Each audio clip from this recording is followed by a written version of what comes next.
네, 철의 시대 파트 1 두 번째 철제 교량의 탄생이라는 제목으로 말씀드리겠습니다. 자, 앞부분에서 말했듯이 산업혁명이 일어나고 도시가 발전하고 그러다 보니까 이 도시에 많은 인구들이 오고 가야 되고 특히 도시에서 필요로 하는 여러 물자들이 오고 가야 됩니다.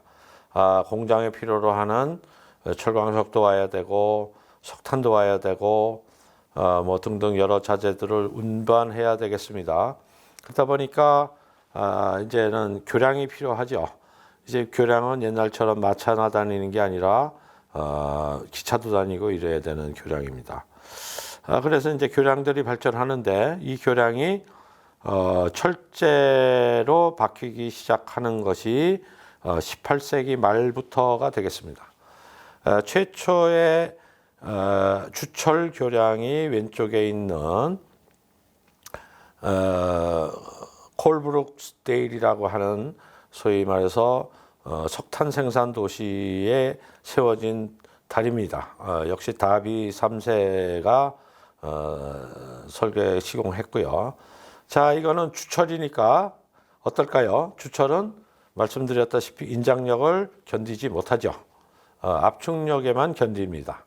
그러니까 당연히 이 교량의 형태는 아치일 수밖에 없죠. 전통적인 석재 교량인 아치 형식이죠. 그렇지만 그 재료는 돌에서 철로 바뀌었다. 이런 것이 특징입니다.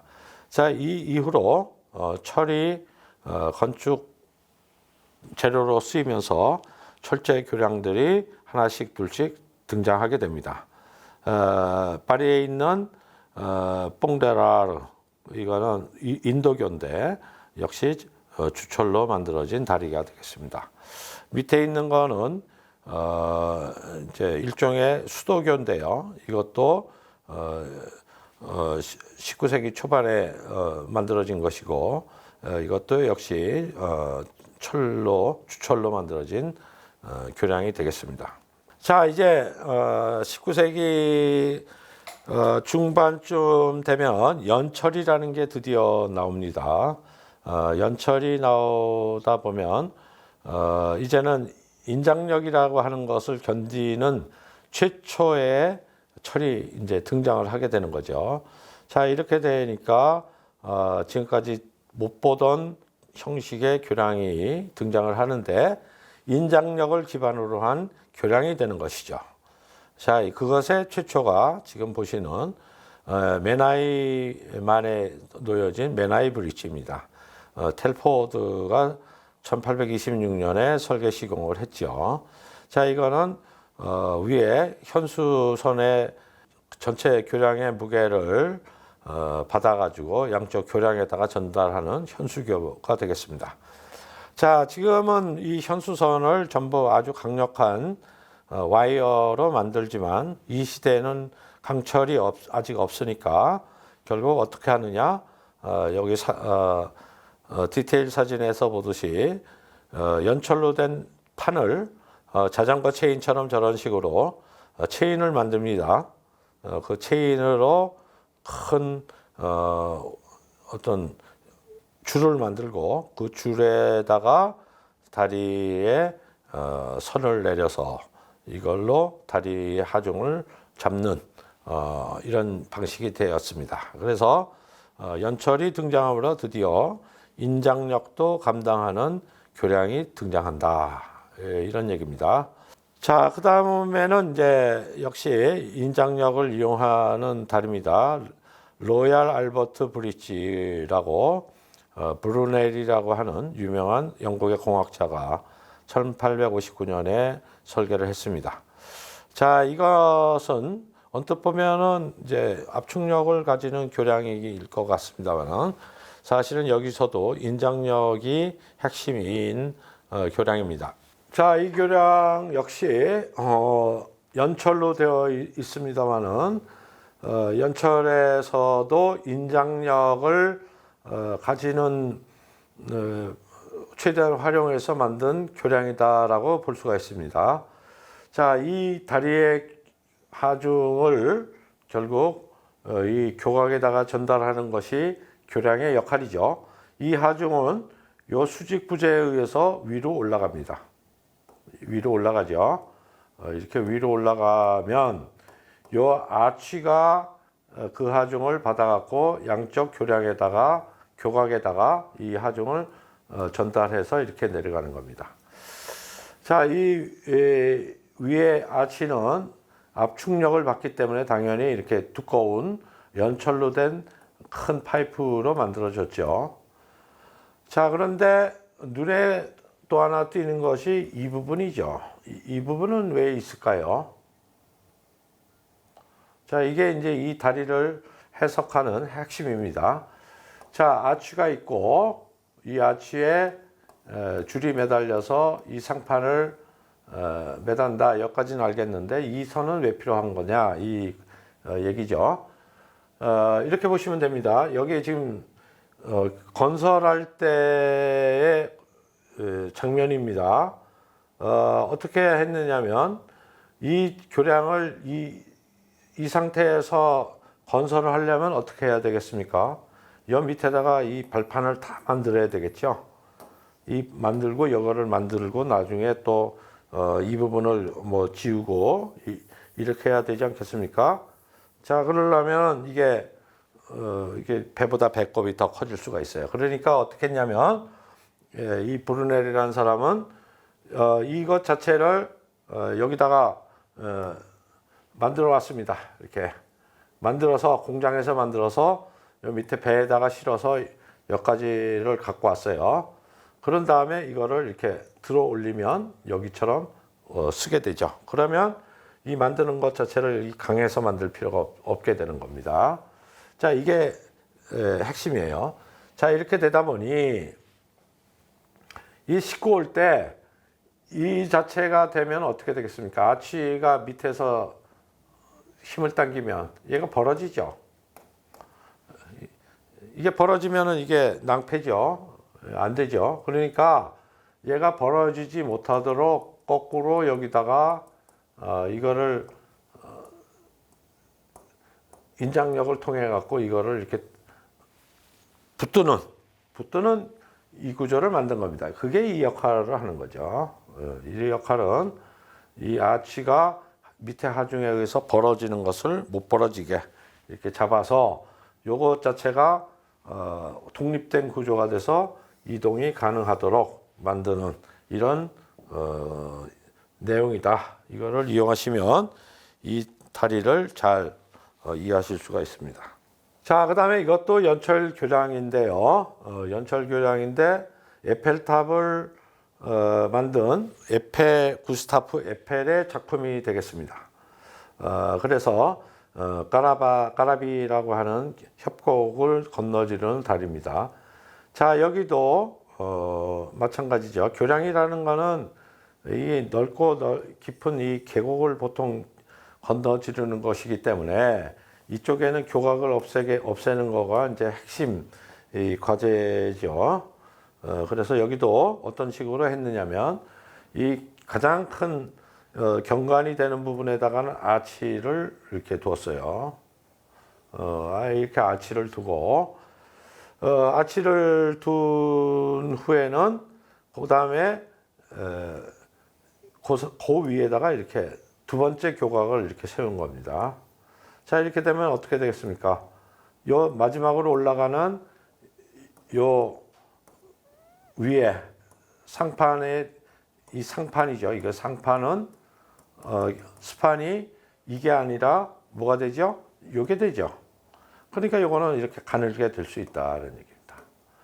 자, 그래서 모든 교각은 가장 큰 경관을 해결하는 방식하고 이거는 크면 클수록 좋고 요거는 작으면 작을수록 좋습니다. 상판이 있는 데는 작으면 작을수록 좋고 이거는 크면 클수록 좋다. 교각은 멀리 떨어질수록 이 비용이 적게 들고 이거는 촘촘할수록 이 비용이 적게 들기 때문에 그렇죠. 요거를 잘 보여주는 연철로 된 교량입니다. 자, 이거는 그 바르셀로나 옆에 지로나라는 소도시가 있는데 거기에 놓여진 역시 에펠이 만든 달입니다. 요거는 이렇게 박스로 되어 있어요. 이렇게 박스로 되어 있고, 그러니 당연히 옆부분이 이런 식의 보가 되겠죠. 보. 이 보를 이런 식의 레티스로 만들었습니다.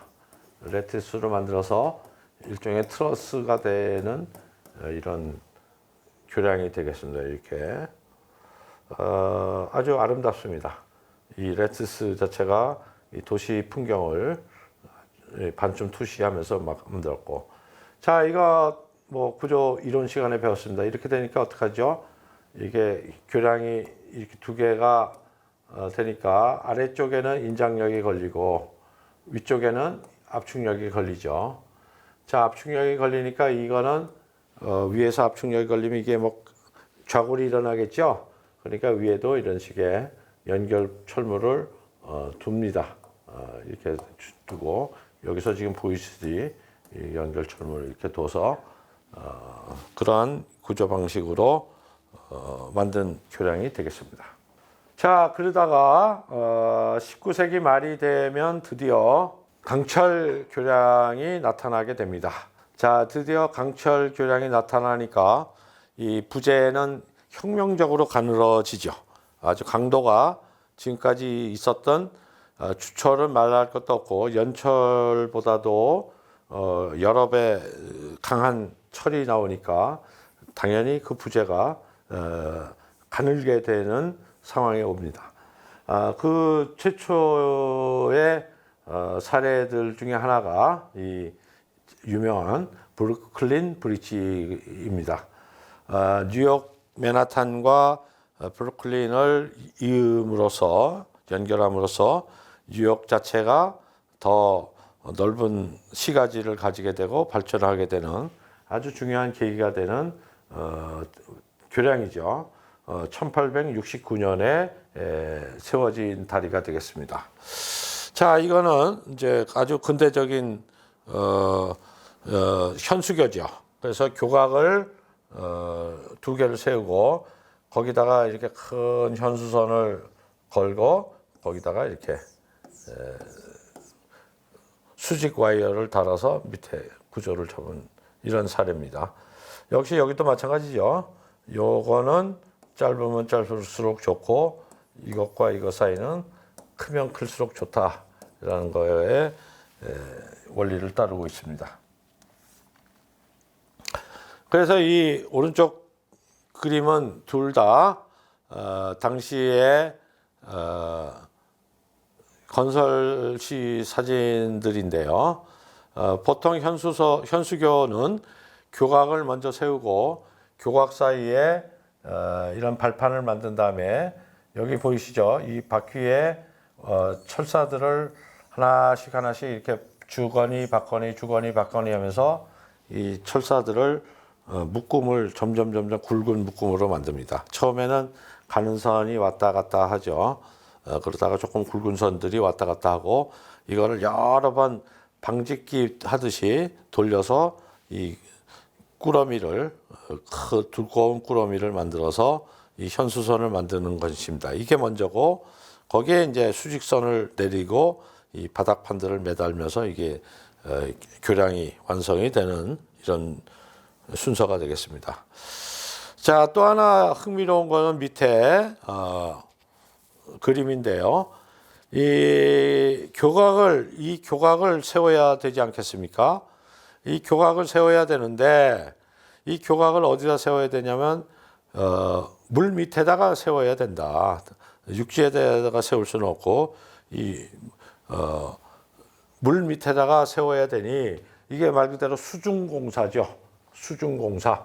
물이 있고 강바닥이 있으면 이 강바닥에다가 이 교각을 세워갖고 올라가야 되는 이런 상황이 되는 거죠. 이 공사가 보통 어려운 공사가 아니겠습니다. 자, 어떻게 했느냐? 여기 지금 보시면 여기에 이렇게 쐐기가 있어요. 쐐기. 이렇게 쐐기가 있습니다. 이렇게. 쐐기가 있고 그 밑에 흙바닥이 있고 거기에 사람들이 들어가서 일하는 것이 보이죠. 자, 이걸 어떻게 하느냐면 이렇게 하는 겁니다. 강바닥이 있고 물이 있다 그러면 배로 이런 물건을 강바닥에다가 이렇게 놓습니다. 철과 나무로 이런 걸 만든 거죠. 자, 그 다음에 여기다가 파이프를 놓고 압축 공기를 넣으면서 물을 빼요. 그럼 여기가 비죠. 그 다음에 압축 공기를 여기다가 집어넣습니다. 자, 그런 다음에 사람이 들어가요. 사람이 들어가서 여기서 땅을 파고 그 다음에 여기서 흙을 갖다가 역시 이 구멍을 통해 갖고 밖으로 내보냅니다. 말이 쉽지 이게 쉬운 작업이 아니죠. 자, 그러면서 이 땅을 서서히 파면은 이게 땅 속으로 이렇게 들어가겠죠. 그러면서 위에다가 이렇게 돌을 이런 식으로 쌓아 올라가는 겁니다. 그러니까 얘는 밑으로 내려가고 돌은 위로 쌓고 이 돌무게 때문에 점점 밑으로 내려가면서 이 사람들이 강바닥까지 이 흙을 파내는 거죠. 이런 어려운 작업을 하는 겁니다. 자, 그런데 이제 문제는 그거죠. 이 물속에 땅 위에 이것이 작업을 하고 있으면 물이 들어오지 않겠어요? 이제 물이 들어오는 거를 막기 위해서 여기다가 압축 공기를 이렇게 집어넣는다. 자, 압축 공기를 집어넣으니까 여기는 밖은 1기압이라면 여기는 뭐 10기압 이렇게 되겠죠. 자, 그러면 여기 있는 노동자들이 10기압에서 일을 하다가 이 밖으로 나오면 어떤 일이 벌어지냐? 잠수병이 걸립니다. 잠수병. 잠수부들이 수압이 높은 곳에 있다가 밖으로 나오면은 잠수병이라는 게 걸리는데, 잠수병이 뭐냐면 이거죠. 예를 들면 우리가 맥주병을 이렇게 딱 따면 맥주병에서 거품이 납니다. 이 거품이 뭐냐면 이산화탄소가 이 맥주에 녹아 있다가 액체로 있다가 압력이 낮아지니까 기체가 되는 거죠. 그러니까 압력이 낮으면 높으면 액체로 됐다가 압력이 낮으면 기체로 되는 것이 이제 우리 기체 법칙인데, 우리 몸속에 있는 피가 이렇게 되면 이게 잠수병이 되는 겁니다. 피에도 여러 가지 이산화탄소, 산소, 뭐 질소 이런 게 녹아 있다가 평소에는 상관이 없는데 이게 수압이 높은 곳에 있을 때는 이게 액체로 되다가 밖으로 나오면 이게 기체가 되면 어떻게 되겠어요? 피 안에서 기체가 생기죠. 이러면 이제 순식간에 뭐 큰 병에 걸리거나 죽습니다. 이게 잠수병이에요. 잠수병. 처음에 이게 몰랐어요. 뭔지. 그냥 사람이 픽픽 쓰러지니까 왜 그런가 했죠. 결국 이걸 통해 갖고 이 잠수병이라는 걸 알게 됩니다. 아이러니컬한 거는 이 설계를 한 사람의 집안이 레블링이라는 사람인데, 이 레블링이라는 아버지는 이 교각에서 떨어져서 상처를 입고 돌아가시고, 아들이 잠수병으로 죽고, 결국 며느리가 이거를 에밀리 레블링이 받아가지고 저거를 완성을 시킵니다. 자, 이렇게 정말 어떤 건설이라고 하는 거는 그냥 거저되는 게 없습니다. 굉장히 큰 희생을 따르면서 하는 것이 건설이다. 이렇게 이제 볼 수가 있습니다. 자, 이것도 이제 그런 사례 중에 하나죠. 1882년에 강철로 만들어진 포스 브릿지입니다. 오른쪽 아래 그림은 이제 이 다리를 지은 사람들이 자기의 온몸을 통해 갖고 다리의 이론을 보여주고 있는 거죠.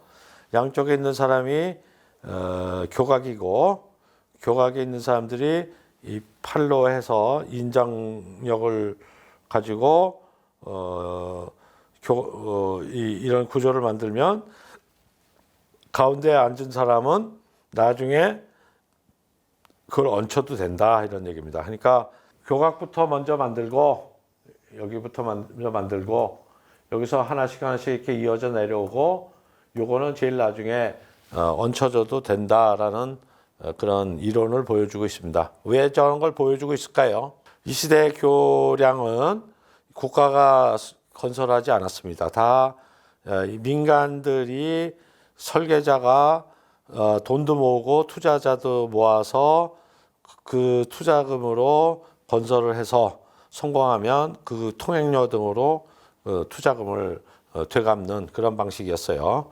그러니까 설계자가 시공자이자 사업자인 이런 경우죠. 에펠도 마찬가지였어요.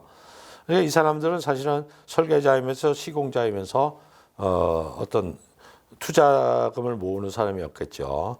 그 투자금을 모으는 시대 그때의 사진으로 지금 알려지고 있습니다. 자, 이렇게 해서 이 포스 브릿지 때도 건설 과정에서 57명이 죽었다 그래요. 이 당시도 결국 건설 4개 중에 하나는 붕괴했고 건설 때마다 수많은 사람이 죽었다. 이런 정도로 어려웠던 기술 발전의 시대였습니다. 어찌되었건 이 철의 인장력에 의해서 인류는 대경관 구조의 교량을 얻게 되는 것이 되었습니다.